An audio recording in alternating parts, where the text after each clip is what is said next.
Assalamualaikum warahmatullahi wabarakatuh. Halo teman-teman, perkenalkan kami dari kelompok 3 hidrokarbon dan turunannya PSPK 2021D dengan dosen pengampu Bapak Dr. Marham Sitorus MSI. Nah, pada video pembelajaran kali ini kelompok kami akan membahas tentang uji kimia gugus fungsional alkena, organohalida, alkohol, aldehida, keton, dan fenol. Sebelumnya, izinkan kami memperkenalkan diri terlebih dahulu. Dan perkenalkan, nama saya Ayu Murtia Berutarigan.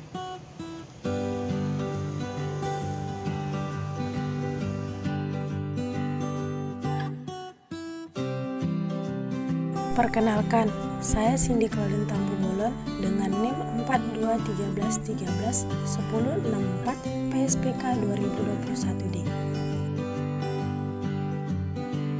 Hai, perkenalkan nama saya Desri Buliana Dayu dengan NIM 4211131028.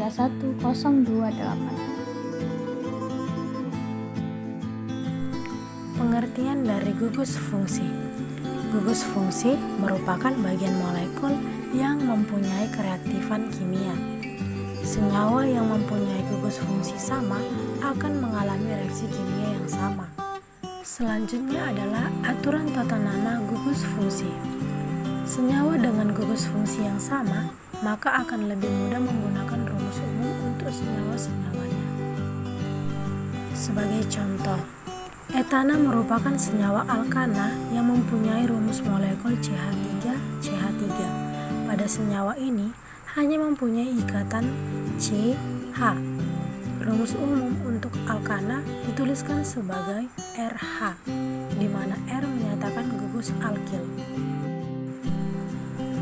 Contoh selanjutnya adalah gugus alkil pada CH3CH3 adalah CH3CH2, CH3OH, dan CH3CH2OH.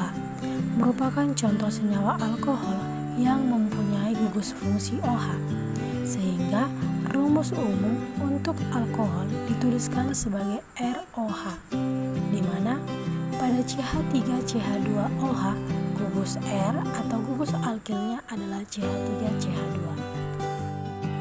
Selanjutnya adalah beberapa gugus fungsional dan golongan senyawa organik dapat teman-teman lihat dalam tabel berikut ini.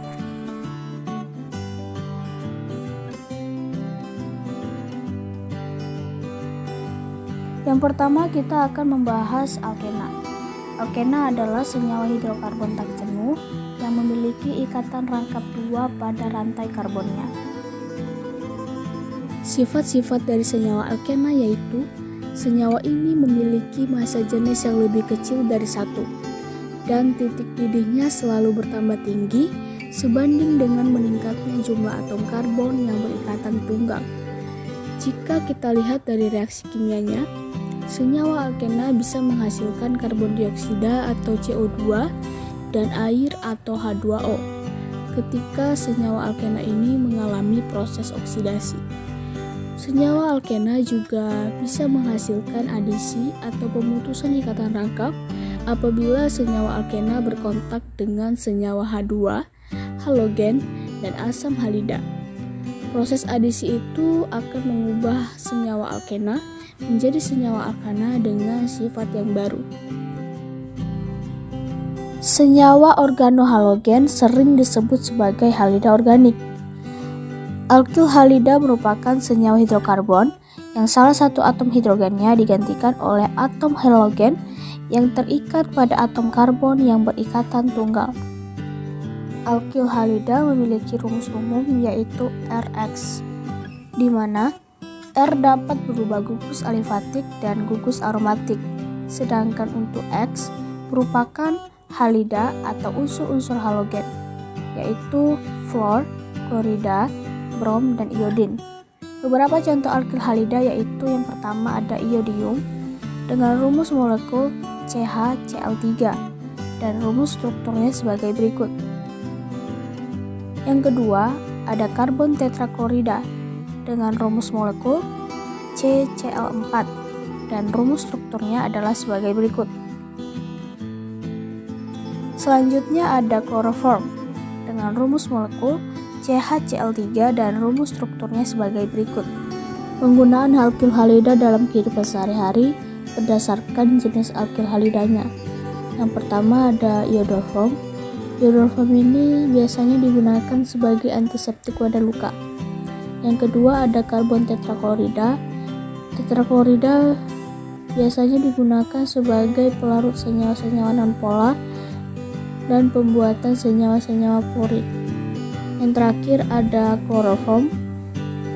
Dahulu digunakan sebagai pemati rasa, namun karena kloroform merupakan salah satu bahan kimia berbahaya yang diketahui dapat merusak hati dan organ-organ tubuh lainnya, serta bereaksi dengan udara yang dapat membentuk fosgen yang beracun, maka penggunaan kloroform ini dibatasi. Sekarang, senyawa kloroform hanya digunakan untuk pelarut. Alkohol adalah senyawa turunan alkana yang memiliki gugus fungsi OH. Alkohol memiliki rumus umum CnH2n ditambah 2O.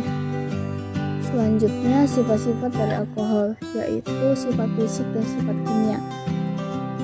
Yang pertama adalah sifat fisik dari alkohol. Berdasarkan titik didihnya, alkohol biasanya memiliki titik didih yang relatif tinggi. Yang kedua, berdasarkan kelarutan alkohol, ternyata alkohol yang memiliki massa molekul rendah dapat larut di dalam air dengan sangat baik. Yang kedua ada sifat kimia dari alkohol. Yang pertama, terjadinya dehidrasi pada alkohol atau pelepasan air.